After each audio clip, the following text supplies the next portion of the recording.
life should have anything that you hate. And this is coming from somebody that's worked in corporate America. I've worked a million 9-to-5 jobs, and I didn't understand why I would start getting like panic attacks. There was one firm I worked at a law firm, where I literally started getting nosebleeds, and my system, my body, my nervous system was trying to tell me that I was in the wrong environment. But especially if you're from the US, you're raised like, no, you just gotta focus on the money, and everyone suffers, and life isn't supposed to be happy. I was diagnosed when I was a teenager with severe depression, severe anxiety, and I was told I'd be on medication for the rest of my life. I don't take any medication at all. I haven't for years.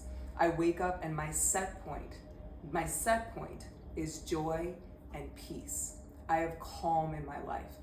Not because I'm taking anything, not because, oh, well, stressful day, let me go have a drink, let me go do this, let me do that. I don't do that. And I never, ever thought that I would be a person that truly loved myself, that I would be a person that didn't feel broken because of the things that had happened in my life.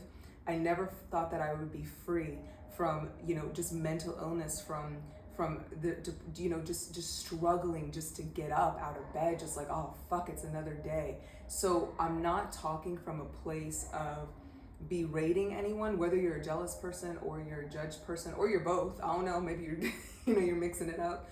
I'm not here to judge you, but I am here to speak the truth, whether you want to hear it or not. If you don't want to hear it, I mean, obviously you have free will, so literally, like, you could just like click off. So this is the moment. Let me be like, this is the moment. But it's coming from a place of experience. So it's so funny because I don't know what I'm gonna say, and then it just bam, and then here we go. So now I feel like the fire, and I'm like, all right, I'm just gonna speak. So if you've been judged and you think, okay, well, you know what, but I can't do this, or I can't just, set these boundaries, or I can't just walk away. The root of this really is fear of being alone. And I'm gonna tell you something that's probably gonna terrify a lot of people, and I completely understand. It took me many years to get past this, so I don't take it lightly. I think it was one of the hardest life lessons. Let's say you decide to be yourself 100%. And let's say your family judges you to the point that they disown you. Let's say your friend groups, you notice that there's some jealous tendencies, they nag you, they put you down, or they do subtle passive aggressive things. Because most jealous people, they're very like cowardly. They're not direct, they're not upfront. So they pretend to smile on your face, but they really don't like you, or they're competing with you. You see them like, oh my God, they give me so much attention. They're studying you. And that doesn't mean everybody that gives you attention is studying you. If people support you, if they encourage you, that's good. But also even be careful of people like that. And that's something else that I peeped, because I used to think, oh, but if they support, or they like this, or they do that, look at what they like and what they don't like. And it's not that everybody has to like everything you do, because I think that's also important. You don't need fans, you need friends. You don't need, you know what I mean? Just people, you should have actual connections, right? But what you have to be very careful of is people that do not like themselves. And I used to be like, well, I've changed, and I was insecure, and I hated myself, and I had all these issues. So how could I? That would be judgmental to judge somebody else that has it. But you have to understand that people that haven't done the work, or they're trying, like, you know what I mean? Let's say you're jealous, but you're trying to change. You're like, that you don't like that quality about yourself, right? That means that you can change.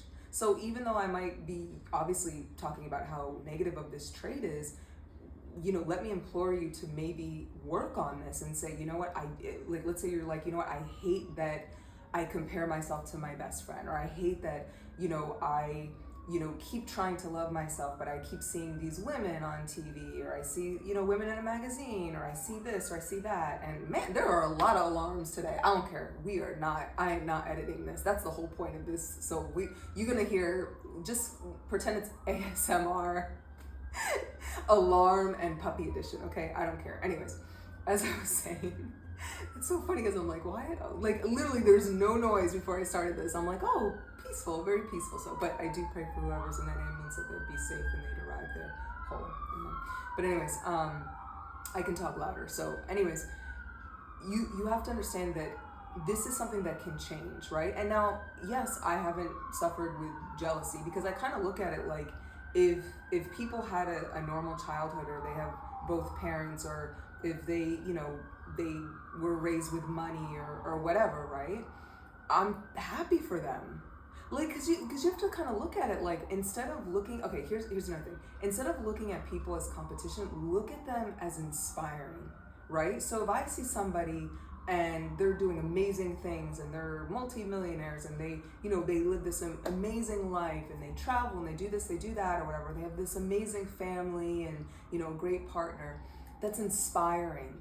Look at other women, especially if you're a woman. You need to look at other women as inspiration, not as competition, because you will never be the prettiest, you will never be the smartest, you will never be the funniest. And if you think that that's what it's going to take, or if you look at people and you say, oh, well, if I had their face or their body or this is just a distraction from you looking at yourself and saying, who could you be if you took that energy, that negative energy, because it's negative energy and you're still giving your power away to those people, right? Every time that you're thinking negative thoughts about whether it's your friends, whether it's an influencer, whether it's anyone, you're literally giving your power away to somebody else outside of yourself.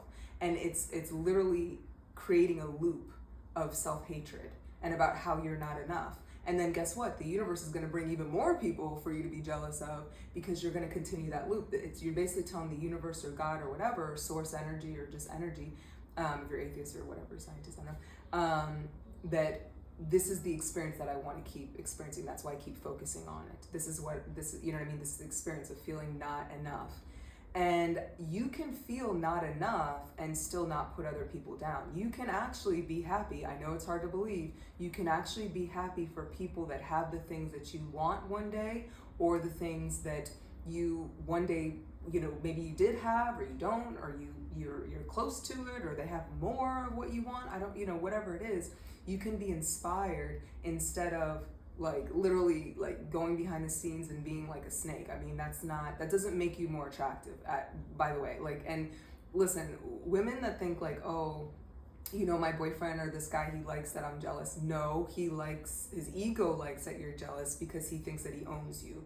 No guy that likes a jealous woman is one healed. Let me just say that right there. And also, it's so unattractive to put other women down just for no reason. Now, I think it's important to speak your truth. So like if people like, and I have done it and I will do it again. I'm not afraid of anyone. If you have done things against me, I will use you as an example in one of the videos. I don't have to say your name, you know what I mean? But if I feel a channeled message, I'm going to say that. But that's not me going after somebody. That's somebody that already went after me. You already started the war. That was your problem, and I'll solve that. So so there's that.